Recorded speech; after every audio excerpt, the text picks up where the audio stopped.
As winter approaches, we have an appropriate guest to discuss winter fashion and diversity in the marketplace. Today on the Social Studies Show, we have Tung CEO of FERA ski brand, minority-owned, female-founded, LGBTQ+ led apparel company that is extremely rare in the outdoor space. Sharing a love in fashion and winter sports, Eric and I developed a friendship as we were both on the Snowsports Industry of America's board of directors. Working through DEI and profitability, Eric often finds himself in the driver's seat, ushering in change, not just in his company, but in his community. Today, we will discuss how Southern California company with Asian roots from Hong Kong manifests passion with intention to help usher in a more diverse outdoor industry. Welcoming everyone to the table and making sure they look good doing it. Eric, thank you for joining us. So to start off, I'd love for you to tell us a little bit how you got started in this, and this is basically, it's a family business. Correct. My mom Betty started the company in 1978, and it was really built on a foundation started by my grandfather, who was a manufacturer. He had a factory in Hong Kong that was producing various apparel for European brands. His clients started moving into making insulated garments, which grew into ski wear, and he developed an expertise. He saw an opportunity to be a specialist in the manufacturing space, so he ended up becoming the ski wear guy in Hong Kong as a manufacturer. So he had built a strong foundation there, and when my mom was transitioning into her entrepreneurial phase, she leveraged that connection and that advantage and moved into the ski wear space. Okay. So a little bit about yourself. So you went to school and you actually went back east to boarding school. Correct. And then you went to UCLA, and then you got your MBA. But all that time you were actually coming back and forth working within FERA, the family business. Right. And then also traveling through those schools through internships and job placements. So tell us a little bit about that kind of like that world journey of coming back, you know, exploring different things, education in the world, and then coming back to the family business to kind of exert that kind of influence through the business. Right. Well, first of all, I was really fortunate. I got to travel a fair amount growing up because the manufacturing for FERA was in Hong Kong, and Hong Kong was where my grandparents lived and relatives. So I got to travel back to Asia fairly often as a kid, every summer. So I had that perspective. Grew up most of the time in Southern California, went to boarding school and high school back east. And that was a great opportunity from an education standpoint, but it was also pretty eye-opening when you think about diversity, and particularly diversity in education. I grew up in a nice suburb of Los Angeles. Los Angeles is vast and diverse, but still quite segmented in terms of where people live. And when I went to boarding school, it was a well-resourced school that had a lot of access opportunities for minorities and for people who would not otherwise have access to the school. This is one of the ways that an endowment can be used powerfully and equitably. So that was really the first time I had seen a fair number of kids who were coming from Queens or the Bronx or South LA or inner city Chicago that were given the opportunity through scholarship to go to Exeter. So that was actually a really great experience for me in terms of seeing a world outside my own own bubble. And then when I came back and went to Stanford, I majored in international relations. So inherent in my studies was overseas study, language study. So during my time in college, I went overseas to Berlin and studied abroad for a semester. And I spent 3 summers working or studying language in Asia. So I got a pretty broad mix. So was Berlin a little bit of where you got some of your design aesthetic and some of the things we see nowadays as far as like intention of line and design for customer base for FERA? Absolutely. I mean, I think we've always been a fairly European influenced brand.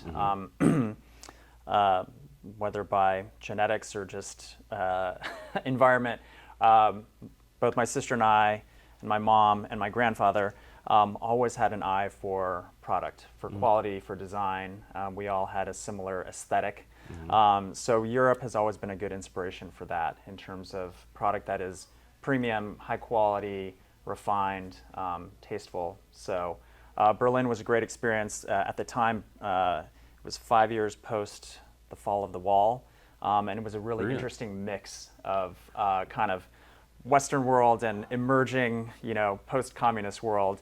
A big mix, very artistic, a lot of, very funky alternative bars, restaurants, clubs, scenes. So it was pretty eye-opening. Well, also you get a big experience to automotive, which I know like you love cars. So Absolutely. obviously being in Germany, Autobahn, Porsche, Audi, Volkswagen, Yeah. kind of like seeing that aesthetic and like seeing obviously being around that type of quality of car and design is obviously going to rub off on you on the way that you appreciate things. Certainly, yeah. There's a lot of appreciation of heritage there, quality of design, thoughtfulness of design. I've always appreciated sort of the level of engineering that goes into automotive design, the thoughtfulness. So Some form and functionality. yeah, absolutely. Okay.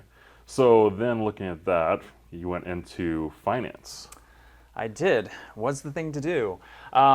Yeah, coming out of college, again, luckily being at a place like Stanford, the employers come to you, right? Really? They come to you. This was mid '90s, so tech certainly was a presence, but not like it is today. Really, finance, consulting, those types of firms would come and recruit at Stanford. So I was lucky in that, the first couple steps of that process were sort of presented to me.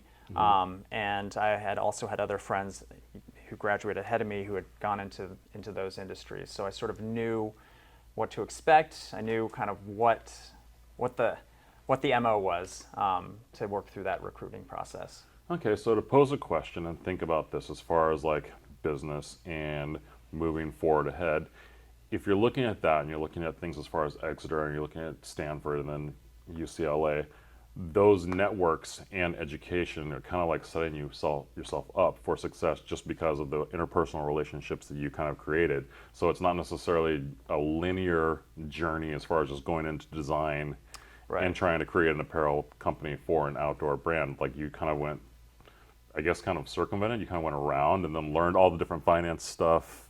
Right. And made the connections in that world and then kind of came into the artistic approach where most people are kind of like, they're coming out of the artistic approach Right. and trying to figure out the connections and the finance and then get into accounts. So tell me about, like, do you think that gave you a leg up as far as that goes, where maybe like less opportunities for kids Yeah. might make it a little bit more difficult for them? Yeah. I think it was the right path for me. I think to your point, being a part of those networks sort of steers you in a certain direction, right? You're going to go for a certain type of job or a certain type of location for a job. I was lucky that I kind of went around, saw a lot, and was able to bring all that back. That said, I absolutely appreciate the journey of the creative, right? Like coming from the very beginning with like a vision, idea of what they want to do. I know someone like that. Exactly. So, I think I'm very fortunate, and when I think about, now 20 years into this business, my full-time involvement with this business,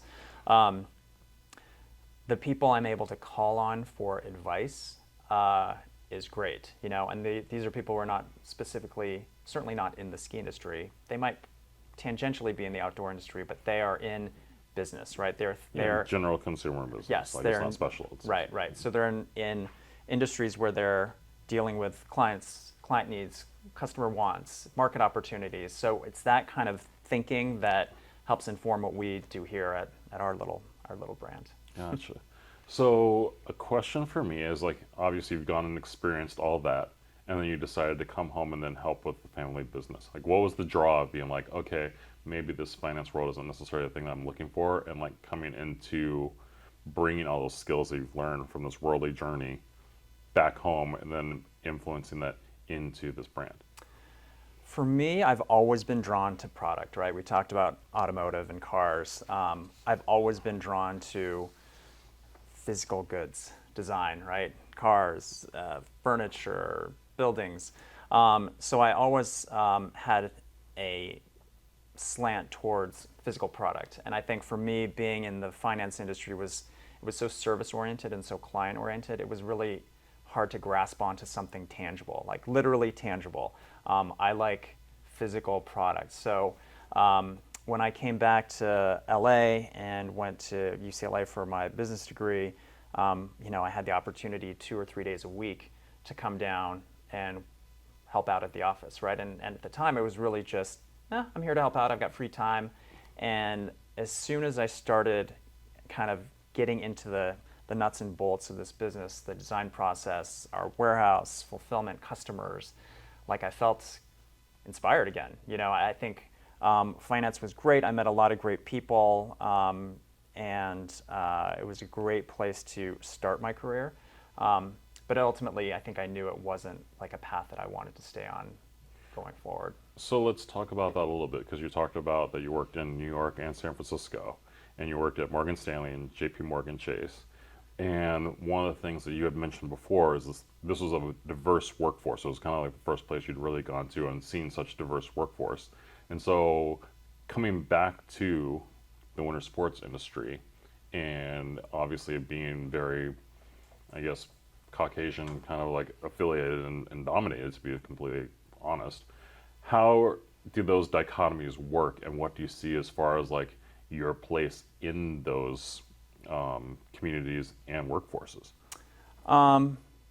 Again, I would say my path has been fortunate in that I have never explicitly felt excluded from a space, or an environment. I think maybe because of the institutions that I came out of, it was sort of like this automatic credibility, right? An automatic, okay, you're welcome here. You're okay. You have credibility. So I can't think of too many times when I've really felt excluded. That said, it is, when you pause and look around and see the color of the people around you, you notice like, oh, this environment's a little different. This feels a little strange. I have never felt like, oh, I don't feel safe here. But I do sometimes feel, Well, it's rare. interesting, like, and I'll kind of give you an example on my point of view, because I grew up learning to ski in Alaska, but it was funny because where I learned to ski was on a military base, so it was a bunch of different diverse people around me there. And so I didn't really think anything of it going to ski base, because we had a ski bus and they came and picked us up, and it was all kinds of kids in there, like Asian, black, white, and we all kind of just got along with that. And I didn't really notice it until I moved to Montana, and like Montana was right when the whole Matthew Shepard scenario happened in Wyoming, and it was one of those things where you understand between that and kind of like the Aryan Nation in Idaho, and so like I'm kind of stuck there in Montana, right in between these two places. Yeah. And it was the first time that it kind of reminded me of the South, right? There were places that like I had to be careful where I go. Right.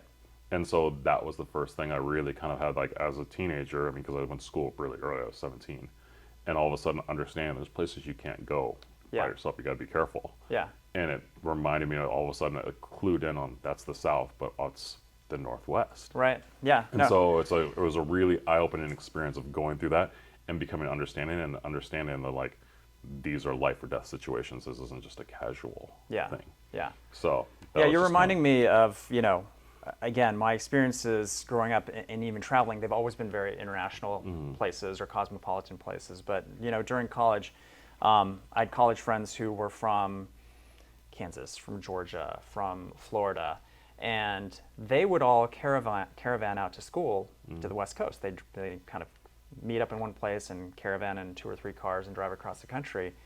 And I remember making a comment like, oh, I'd come join you guys sometime, and there was like this pause, and they're like, yeah, you better, it'd be cool if you came with us. It'd be okay if you came with us, but we'll make sure not to leave you alone any place. Ha ha ha ha ha, And I think that was, like the first time I was like, wait, what? And I haven't traveled extensively in the South, right? I mean, if I have, it's been to Dallas, or Atlanta, but I haven't gone across. You really got to see. It's like a Louisiana, Kentucky kind of thing, and it's again, here's a funny story of that, where you can't judge a book by its cover, and kind of like just learning stuff. So when I was in college, I sold books door to door in Kentucky. Ambitious. And it was nerve-wracking, but also enlightening, because literally I talk to people in trailer parks, and I sold stuff door to door, and like people would just go, and I'd sell stuff, and they'd like go into some back room underneath the mattress and pull out a wad of cash and like buy stuff, and they'd buy stuff from me, a black man, and it's just like, this is just like kind of like white person living in a trailer park, right? Right. And people would just surprise you and just how you would actually connect. And so that's where it really came to a thing of like not judging people by what you think their surroundings are, and people will surprise you, right? So Yeah. you kind of have to keep an open mind. So like, I'm not completely knocking the South, because a lot of times the South really surprised me, but also there's things where like there have been instances where like that where I talk to my parents and like they've had different things, like in their sundown towns, Right. where you've got to be out of the city by sundown. So Yeah. that's a reality. Yeah. So Yeah. it wasn't necessarily like that in the Northwest, but definitely have felt that way a few places sometimes. Right. Yeah. During COVID, we did a road trip from LA up to Big Sky, and drove through Utah and Idaho, and it was eye-opening. Yeah, for sure. So, like you said, you talked about basically learning through skiing from these trips from your mom. And can you kind of tell me a little bit about that experiences of kind of like being placed in these kind of environments, and all of a sudden just kind of adapting, and like basically kind of just your excitement of the snow and the outdoors, and kind of like what that brought to you as a kid? Because I think that's something a lot of kids, again, coming from not as wealthy backgrounds, never experienced. Right. Yeah. Again, very lucky because we were in the industry by virtue of having a brand in the space. Going skiing was like an automatic thing for me, right? We were lucky enough to grow up skiing often, and learning at an early age. When we traveled, often we would ski at Mammoth, which was drivable from here, and we'd ski with our sales reps who were based up there. So no matter where we went, there was always either a sales rep or a business partner or So a like a retailer, little key to the city. right? Who was our kind of local person, Guide, and yeah. was like, oh, this is where you can stay, this is where you can eat. And so, again, I think a lot of the that kind of hard first steps were like already sort of smoothed over for yeah. us. And for better or worse, I never thought about whether I belonged there. I just was there, and I was with a group of people who knew what they were doing and said, Welcoming okay, and inviting. Yeah. absolutely. So that was my experience, but I know it's a very unique experience. But skiing was always just incredibly joyful for me. We'll take it back to automotive. I've always loved cars. I've always loved driving. And as a kid, I already knew I wanted to drive, right? Mm-hmm. There was something in the independence, the speed, Travel, explore. exploration. So to me, skiing was always analogous with driving, right? Like I get off that chairlift and I get to choose where I get to go. I want to try this route. I want to try this route. I want to try this terrain. So skiing for me was always freedom. It was like the ability to just make choices and adapt along the way, and then if I didn't like how it went, I could try it again. That's what was going to be my next question, because it's like when you were choosing your own route, and like, what is that sense of accomplishment of like having that like first failure of like maybe you didn't ski that run that great, or you fell down, or you lost a ski, and then like coming back and just being able to kind of dust yourself off and kind of like retry that again. Like, I'm just going to keep on working until I kind of. Yeah, I mean, it's the perfect training ground for like just persistence, and chipping away at something. I mean, I think it's the one opportunity. It's the kind of sport where you do get to do it again, right? I mean, I'm not talking about competitive racing, but soccer, baseball, these other activities, it's like you're one game and you're done, and it's over, and you either messed it up or you did great or you got lucky. Skiing allowed me the opportunity to just hone, to really just hone, like fine tune, try different things. And it's the kind of, it's that sort of lesson that I'm trying to instill with my kid now, right? As we talk about skiing, I'm like, listen, practice makes progress. That's all I want you to know. Practice makes progress. So I have a question for you then. Were you a team sports person, or were you a solo sports person? I was a solo sports person. It's funny because it's an interesting thing because of like the ski and snowboard. Like, I played team sports and like I ran cross country and track, but I was like the solo sports person. Like, it's just Right. one of those things. It's a different thing when you're a solo sports person because all the performance rests on your shoulders. Right. And it's a very interesting thing as far as like team dynamics, which sometimes can be a good thing or a bad thing because like all of a sudden you're trying to carry everything all the time. Yeah. And or when someone you depend on someone else and they don't quite fulfill it, then you're like, eh. So so that's an interesting dynamic. But anyway, coming back to FERA and the brand. So you came back around the 2000s and you said that there was kind of a shrinking landscape as far as the dealer base and big box. And so within that and the internet boom, like how did you see a market and what did you do with FERA in particular as a brand and a company to achieve success all the way now through 2022? Yeah, like all things, it's been a process. When I came back to the company or came into the company full time, I think the brand had sort of peaked in the 90s and was just sort of riding on momentum, right? You had this like established retailer base, they liked the brand, they liked the company, and they would sort of continue to buy. But, other new entrants were coming in, and I think, an entire generation of store owners were starting to age out. So every year you'd see this attrition, you'd see stores closing, maybe they'd pass it on to a child, maybe an employee would, do some sort of store buyout. But more often than not, those people had made money and decided to just, Move on. lock the doors and walk away from it. So at the same time, I think in the early 2000s, you had a lot of consolidation in these big box stores that would just sort of move into, cities and suburbs and just, pop up these, mega stores. And as a small niche brand, we really couldn't fit in there because we were, a small family-owned business. They were busy buying Columbia or North Face or brands that were just sort of geared towards big distribution and big production. So there was a tough period there where we were kind of neither here nor there, right? We were catered to specialty, but specialty was, withering. And big box was taking off, but we weren't quite equipped to feed into that, in terms of design, price point. And so, there were several years where we were just sort of like treading water and trying to figure out, how can we better address customers? How can we better reach customers? The internet has changed all that, right? It's given us a direct line to customers. But the internet was a big scary thing for a lot of our retail partners in the early days, right? Because they felt threatened by it. They didn't know what it was. They thought it was coming to eat their lunch. And I think they got very sidetracked from the things that made them successful as retailers, which is like great service, great product offering, knowing who your customer is, even if it's local. So there was a period where, our own business being online, because we got online fairly early, and it was like another thing that kind of offended retailers.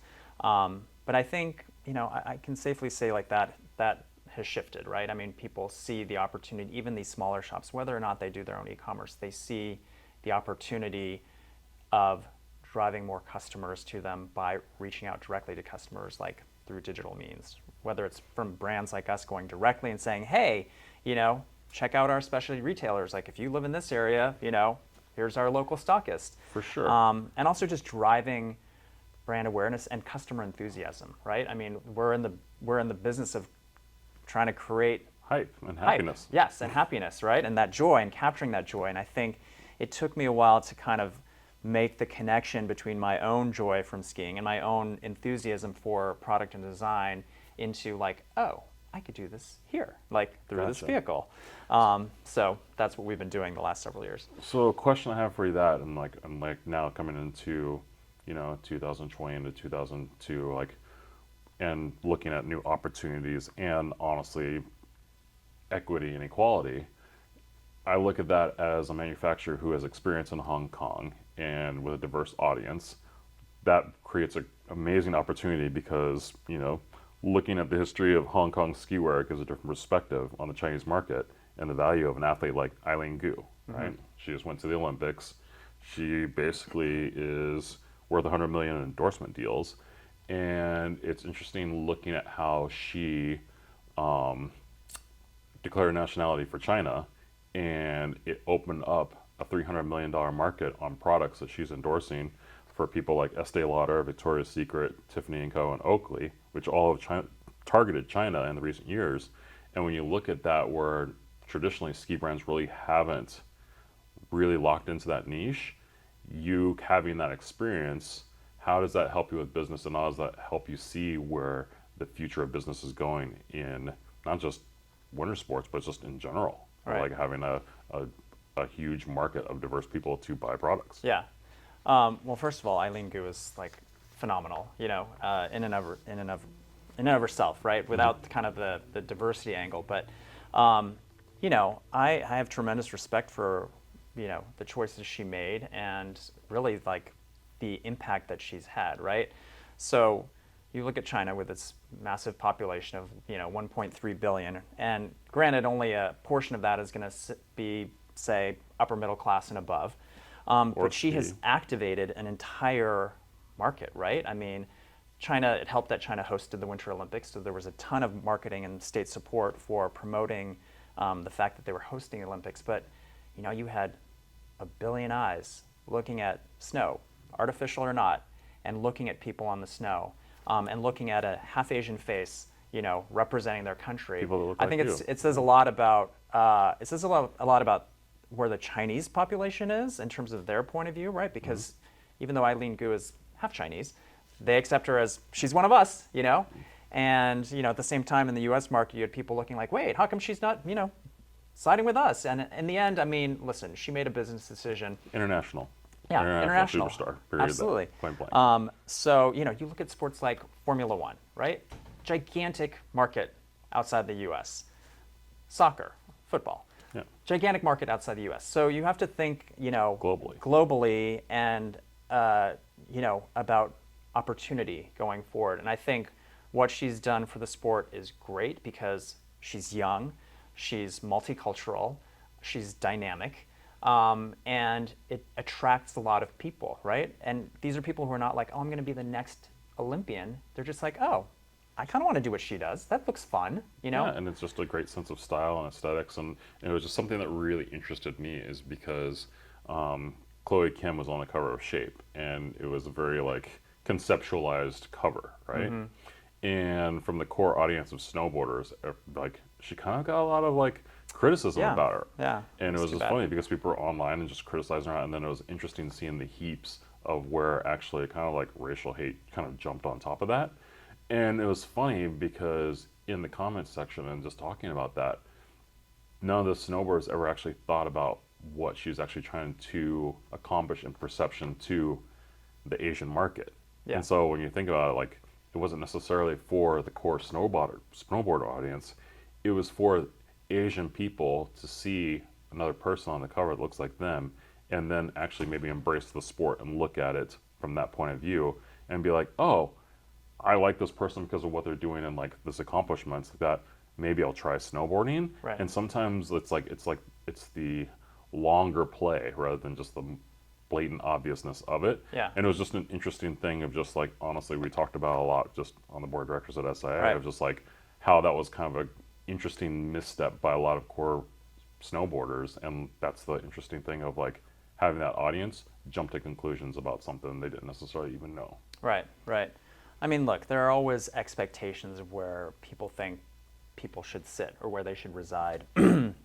I think, at the end of the day, as kind of cliche as it sounds, representation matters, right? People have to find some connection into the next thing, right? So whether it was an artistic representation or whatever it was, I can imagine that there were Korean people and other Asian people being like, oh, look, an Asian snowboarder, cool, Amazing. Yeah. And that's their first contact point. Like that's their first access point to whatever she does as an athlete, as a professional, as a competitor, as a businesswoman.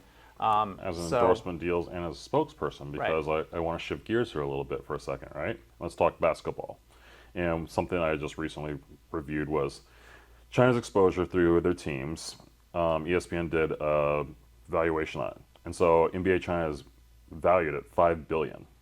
So the NBA owns 90% of that entity, and controlled state-controlled banks collectively own the rest. That would put China's value at each of the league's 30 teams at an estimated 150 million. And so when you look at that as far as sales and potential to put sales, if you're ignoring that fact, you're ignoring a lot of revenue and you're ignoring a lot of customers. Right, absolutely. You know, politics aside, China is a vast market, and you think beyond just the 1.3 billion Chinese citizens, you have however many tens or hundreds of millions of Chinese people who have left over the generations and live in the United States and live in Europe and live in different parts of the world, and still identify as, you know, with their Chinese heritage. or Asian roots. So I think when you think about like the knock-on opportunity, it's not just, oh, that domestic market. It's every other person who identifies with that market, right, or that cultural background. You know, when we look at at the Chinese opportunity, you know, it's a very complex market to try and enter, but at the same time, you know, there is a group of customers who are now, you know, as kind of restrictions ease, who will return to flying to Japan, flying to Canada, flying maybe to the west coast of the US to go skiing, because they've seen now this is a cool thing to do, right? And this is a unique opportunity for us, if we're able to, you know, afford it, take our families and do this thing and participate in this activity. So, you know, pre-pandemic, you know, you'd go around Whistler Village and hear plenty of Mandarin and plenty of Cantonese, because those people have integrated skiing into their Lifestyle. Their lifestyle. And their culture. Yeah. And they bring it back to those markets and say, hey, this was so fun. You know, you think Check it skiing out. on this man-made stuff outside Beijing is fun. Wait till you ski in Canada. You know, wait till you ski in the Rockies. So there's a real opportunity there long-term to grow that customer, even if you're not specifically in that market. Okay. Well, kind of final question for me is like, what are you doing in practice, in business and daily life, for diversity and equity and inclusion in day-to-day life? Well, we are a minority-owned and operated business, so that's one start, right? And we've always had, I guess, a predominantly Asian workforce, right? Outside of the company, I'm involved with my son's school. I chair the board. The school is incredibly unique in Los Angeles in that it is designed to reflect the demographics of the state of California. So it's a school that's affiliated with the University of California, and we have an incredibly diverse family community, both in terms of ethnic and cultural background as well as socioeconomics. My experience now that my son is almost done with elementary school, that's been incredibly eye-opening. I mean, you know, to be able to have that level of mixture in a community on the west side of Los Angeles, of all places, has been incredibly enlightening and educational. So that's why I'm involved with the board. We're working on a number of initiatives to continue to be a leader in the DEI space, right? Diversity has always been part of the school, but we want to now take what we do and expand it to other schools throughout the community, right? So it's a research-oriented school, but it's also a teaching school, meaning we take things that we've learned in our environment and cast them out to other schools in LAUSD, other community schools, other charter schools. So that's been very fulfilling. And then back to FERA as a brand, you know, we've worked together the last 2 years. We are, you know, focused on representing, right? You know, I think it's funny, like when we go back to the style inspiration for FERA, you know, it's always been European oriented, and now, of course, like the design is great, but when I look at the campaigns that you see from European brands, it's like, where's the color? You know, like this is so, it feels so monotone. And so, you know, we're trying in our small ways to diversify who we cast for our campaigns, and even in our influencer relationships, we're actively trying to broaden our reach to show, you know, less expected faces in our clothes. I think one thing that I really like, and we've kind of talked about, like, is kind of like accepting everyone to the table, where kind of like when you look at the sports, come across as like it's very expensive, it's very elitist, And so I think sometimes we can kind of take it down a notch from that and make it more fun and more flair, and it's fashion, and like, hey, you don't have to be ski down the double black diamond. Like, you Right. can go check out operas and go sledding and like have a good time. And if you're looking good and feeling good and having fun and getting in the outdoors, getting some fresh air and seeing some beauty of the mountains like that, Right. it's okay. And I think that's something kind of like we've talked about and trying to work as far as creating imagery that really reflects that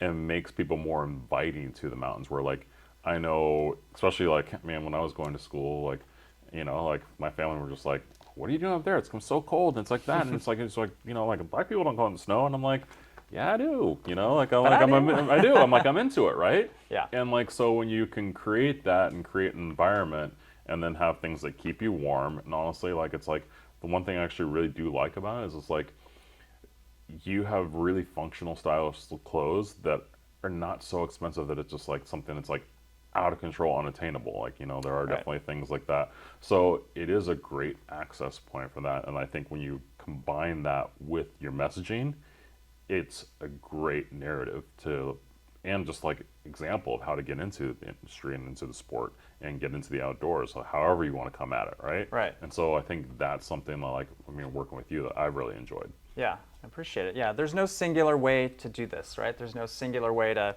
get into the industry, to get into this business, to access the sport. And you know, some of those structural problems that you talked about, like the high cost of entry, I can't solve those problems, right? But at the same time, we still need to You can broaden the lens. create so a people can funnel see it. for people to see it and say, you know what?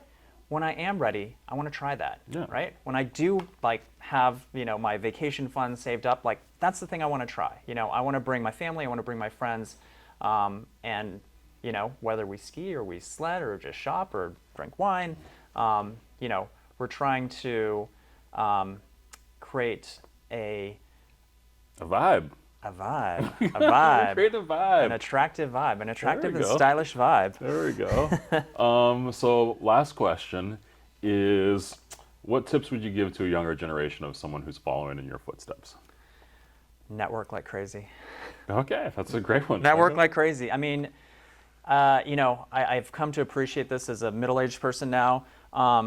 Connections and relationships are everything, right? I mean, of course, you got to work on yourself and make sure you're kind of whole and how you feel about yourself and your approach to the world. But man, like, connections become more and more powerful as time goes on. And I don't mean in that kind of social climber who can get me where. It's just the people around you are fountains of knowledge. Everyone it's advice. has, yeah, Like, it's literally just Right. being able to call on people to get advice on things like that. Where like, if you don't know how to do something, there's a person you can call. And like, Absolutely. as you expand your circle, but sooner or later, there's someone in there who can answer that question. Right. You don't have to know it all. This Yeah. idea that, you know, there are these, you know, superstars out there who know everything. Gurus. I don't buy it. I mean, I think there are people who are experts in particular things, and I swear everyone in your network is an expert in something. And so leverage them. You know, like, there's value in every relationship that you formed in your life, and you never know when it might be